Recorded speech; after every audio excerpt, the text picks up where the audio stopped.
आज हम यहाँ मंजाल खुर्द जो पटियाला में है, वहाँ शेरगिल फार्म पे आए हुए हैं और यहाँ पर एक किसान मेले का आयोजन शेरगिल फार्म की तरफ से किया गया था। बहुत सारी संख्या में किसान भाई आए हुए थे दूर दूर से और एक प्रदर्शनी भी वहाँ पर लगाई गई थी। उसमें वैल्यू एडिड प्रोडक्ट्स के बारे में, चाहे मशरूम हो, चाहे बी कीपिंग के प्रोडक्ट हो और जो फ्लावर्स से जो एक्सट्रैक्ट फ्रेगरेंस है, वो सारी चीज़ों का प्रदर्शन वहाँ पे किया गया था। और यहाँ पे बहुत सारे वैज्ञानिक और वाइस चांसलर गढ़वासु के भी आए हुए थे, यहाँ के चेयरमैन जो फार्मर्स कमीशन। तो इसमें मेन जो विषय था वो ये था कि किस तरह से डाइवर्सिफिकेशन करके, खेती में विविधीकरण करके, खेती को एक उद्यमता के रूप में लेके किसानों की आमदनी बढ़ाई जाती है।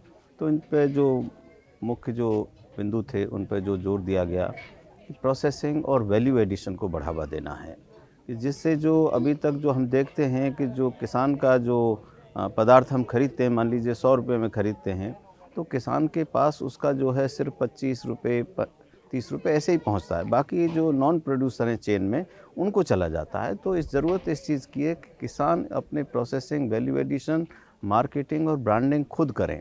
और सरकारी सहायता क्या हो सकती है, फार्मर प्रोड्यूसर ऑर्गेनाइजेशन किस तरह से बना सकते हैं, मार्केटिंग में ब्रांडिंग की क्या इम्पोर्टेंस है, इन सभी विषयों पे चर्चा हुई। किसानों ने इसमें बड़ी रुचि ली है और हमको लगता है कि इस तरह के यदि आयोजन किए जाते हैं तो निश्चित रूप से किसानों की रुचि बढ़ेगी। और मैं धन्यवाद देना चाहता हूँ शेरगिल साहब को, गुरप्रीत सिंह शेरगिल साहब को, जिन्होंने जो है एक किसान के रूप में इस मेले का आयोजन किया। और मुझे बताया गया, एक किसान ने बताया कि आधे एकड़ में 2 लाख रुपए तक की आमदनी किसान ले रहे हैं। और गेहूं धान का जो यहाँ सिस्टम है, इसको थोड़ा सा डिस्करेज करने की ज़रूरत है। एक तो इसमें हमारी जो मृदा है उसकी क्वालिटी ख़राब हो रही है। दूसरा जो पानी की समस्या है, ये बहुत बड़ी समस्या है देश के लिए।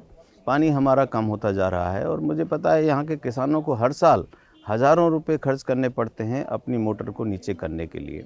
और जो सॉइल है उसमें हार्ड पैन डेवलप हो गया है। हर साल उसमें जो आप पडलिंग करते हैं, कंपैक्शन करते हैं, उससे हार्ड पैन डेवलप हो गया है और उसकी वजह से जो लीचिंग नहीं हो पाती है और साल्ट ऊपर रह जाते हैं।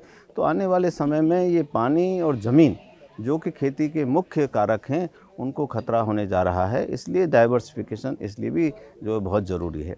और युवाओं को मैं देख रहा हूँ, अभी एक नया ट्रेंड चला है कि एग्रीकल्चर में आईआईटी से, आईआईएम से लोग आ रहे हैं। और दुर्भाग्य की बात यह है कि जो हमारा कृषि का स्नातक है वो नौकरी की खोज में रहता है। आज मैंने देखा कि विदेश से भी जो लोग हैं नौकरी वहाँ से छोड़ के यहाँ पे ऑर्गेनिक फार्मिंग में उतर रहे हैं। लेकिन वो कैसी खेती होनी चाहिए, ऐसी खेती नहीं जिससे कि 6 महीने 8 महीने का भी छोटे किसान का खर्चा ना चले। वो खेती ऐसी होनी चाहिए, व्यवसाय के रूप में होना चाहिए। पहले हम कहते थे एग्रीकल्चर, कल्चर मानी वे ऑफ लाइफ, लेकिन अब उसको डायनेमिक एंटिटी के रूप में लेने की ज़रूरत है और उसको मार्केटिंग एग्री बिजनेस के रूप में लेने की ज़रूरत है। और जब हम किसानों की क्षमताओं की बात करते हैं, पहले हम बात करते थे कौन सी वैरायटी, कितना बीज, प्लांट टू प्लांट डिस्टेंस, ये सारी बातें करते थे। अब उसकी ज़रूरत नहीं है। अब ज़रूरत है किसान की पैकेजिंग, प्रोसेसिंग, मार्केटिंग, इन क्षेत्रों में कैसे क्षमता डेवलप की जाए। और मेरा मानना है कि सरकारी तौर पर न सही, आप खुद किसान जो है कमोडिटी बेस्ड ऑर्गेनाइजेशंस बना सकते हैं। यानी बहुत सारे ऐसे क्षेत्र हैं, इंडिया में भी हैं, कर्नाटका में हैं, महाराष्ट्र में हैं, हिमाचल प्रदेश में, जहां किसानों ने कम्युनिटी बेस्ड ऑर्गेनाइजेशन बनाए हैं और उससे उनकी जो मार्केटिंग है, प्रोसेसिंग है, वो बहुत ईजी हो गई है। तो इन चीज़ों में हमें जाना पड़ेगा। अभी तक हमारे वैज्ञानिकों का भी जोर सिर्फ इसी पे था, उत्पादन उत्पादन उत्पादन।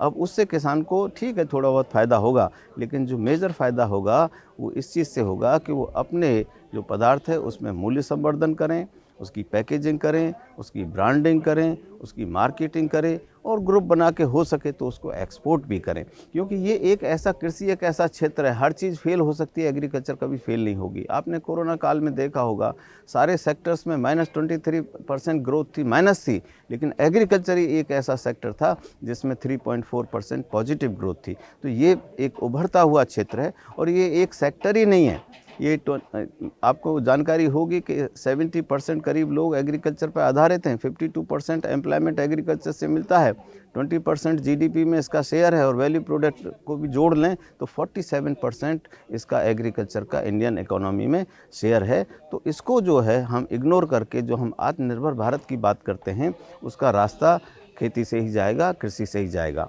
एक मैं जम्मू एग्रीकल्चर यूनिवर्सिटी में वाइस चांसलर हूँ, तो मैं आपके माध्यम से किसान भाइयों को, उद्यमियों को बताना चाहता हूँ कि 7 से 11 मार्च तक हमारे यहाँ एक मेला लग रहा है।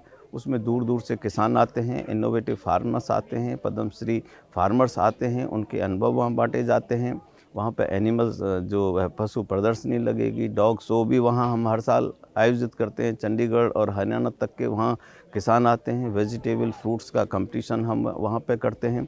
और जो नई नई प्रजातियां हैं, कुछ ऐसी किस्में धान की हमने निकाली हैं जो कम समय में पक जाती हैं। गेहूं और जो हमारा राइस व्हीट जो हमारा क्रॉपिंग पैटर्न है उसके लिए बहुत सूटेबल हैं। पिछली बार बड़े गर्व की बात है कि पिछली बार पंजाब और हरियाणा के किसान वहां से बीज खरीदने के लिए गए थे।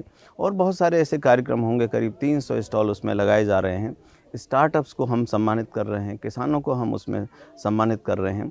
और एक कुछ नई चीज़ें, जैसे घरों में लॉन होता है, बगीचा होता है, तो इस बार हमने एक और कार्यक्रम किया है कि हमारी टीम वहाँ से एंट्री मांगेगी और रेजिडेंट्स के पास जाके उनको बगीचों को, जो गार्डन्स हैं, उनको भी एवेल्यूएट करेगी, उनको भी वहाँ पे सम्मानित करेगी।